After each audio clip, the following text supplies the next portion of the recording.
Company তো সব কিছুই দিয়ে দিছে আর কোন কয় ইন্টারনেটে দিয়ে দিছে কাস্টমার যারটা মন মতো করবো।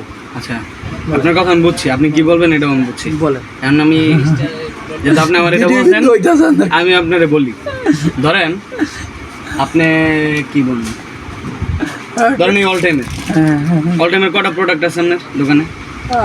দোকানে আছে 10-20টা আছে, 20টা মানে এক কোম্পানির 10-20টা আইটেম। বিকাশেরও মনে করেন যে প্রত্যেকটা আইটেম আপনার ট্রানজেকশন একটা আইটেম যেটা ক্যাশ এন্ড ক্যাশ আউট করতেছেন, রেজিস্ট্রেশন একটা আইটেম, সেভিংস একটা আইটেম, পে বিল একটা আইটেম, তারপর হচ্ছে আপনার A2M একটা আইটেম, বিজনেস পে বিল একটা আইটেম, এরকম 6-7টা বিকাশেরও আইটেম আছে। তো শুধুমাত্র যে আপনি ট্রানজেকশনই আইটেম বা ওইটাই সেল করবেন এটা না। হয়তো আমরা প্যারা দিই আপনারে দেই, কিন্তু হয়তো করেন না, আমরাও বুঝি যে এটা হয় না, এই জিনিসটা সেল হয় না, আমরাও বুঝি। কিন্তু তারপরে আমরা আসবে, আসলে তো আমরা করে দিতে বাধ্য। কেউ যদি চাই আমি কি আমরা কি পারবো কাস্টমার দৌড়াই না জোর করে করাইতে? সেটা পারবেন না, কিন্তু আমরা তো বলি না যে ভাই লাগবেই, আপনারা তো এটার জন্য আমি যাবজ্জীবন দিতেছি না, আমি বলি যে ভাই চেষ্টা করি। আপনি তো দেন না, আপনি তো ঠিক আছে, you are very good man, কিন্তু কিছু কিছু মানুষ আছে সবাই তো মানে একেবারে মনে করে যে আপনার উপরে যে গেলে তারা যে কথা বলছে তারাও মানে কেন পেপারায় থাকে, মানে এর উপরে বসের উপর বস, মানে এরকম কেন? এর 3টা দেওয়া আছে, লাইনে দেওয়া আছে, ডাইরেক্ট তো যে কেউ করতে পারে। দেওয়া লাগবে ভাই, আমরা চাকরি করি, আমাদের করা লাগবে। তাই আমরা চাকরি করি, আমরা করা লাগবো।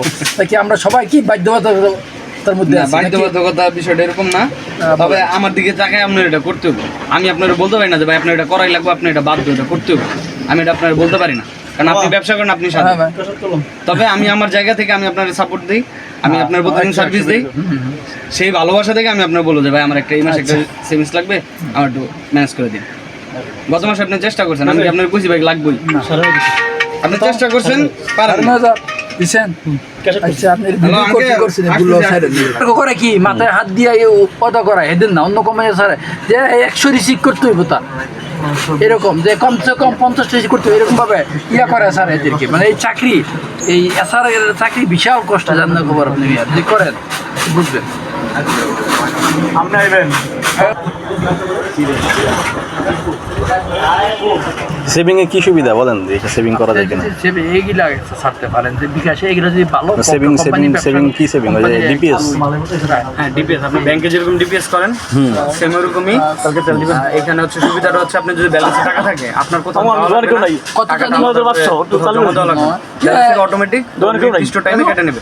ধরেন আপনি খোলেন আগামী মাসের অটোমেটিক আপনার ব্যালেন্সে টাকা কেটে নেবে যদি ব্যালেন্সে টাকা থাকে। সেক্ষেত্রে আপনি ব্যাংকে যেরকম ইন্টারেস্ট পাবেন বিকাশ থেকে তার থেকে 1% বেশি পাবেন, বা কোনো ক্ষেত্রে 1.5%, কিছুটা অংশ বেশি পাবেন।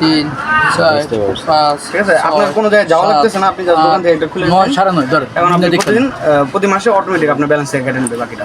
আপনার দৌড়াদৌড়ি করা লাগতেছে না, কোনো কাগজপত্রের হ্যাসেল নাই, ঠিক আছে, বা প্রতি মাসে আপনার ব্যাংকে যা জমা দিতে হবে না, ব্যাংকে গিয়ে লম্বা সিরিয়াল ধরা দরকার নেই। আবার এটা আরেকটা সুবিধা হচ্ছে 3 মাস পরে আপনার মনে হলো যে না আমি কন্টিনিউ করতে পারতেছি না, আমার এখন টাকাটা দরকার, আপনি ইনস্ট্যান্ট উঠাই ফেলতে পারবেন। এটা আপনার আপনি ইন্টারেস্টটা পাবেন না, কিন্তু আপনি যেটা জমাবেন ওইটাই পেয়ে যাবেন। আর যদি আপনি চিন্তা করেন যে না আমি 2 বছরের করছি, আমি 2 বছর এটা কমপ্লিট করবো, সেক্ষেত্রে আপনি লাভসহ ক্যাশ আউট ফ্রি করতে পারবেন। আপনি লাভের অংশ পুরো আমার মূল টাকা যে আসবে এটা যখন আমি ক্যাশ আউট করবো তখন দোকানদারদের কোনো ক্ষতি হবে না? এরা কি লাভ পাবে? তাদের কমিশন যেটা পাবে এটা পাবে, কিন্তু আপনার 1 পয়সাও ক্যাশ আউট খরচ যাবে না। বুঝতে পারছি। আপনি ধরেন 20,000 টাকা উঠাবেন, 20,000 টাকা যে খরচটা লাগবে ওটা লাগবে না।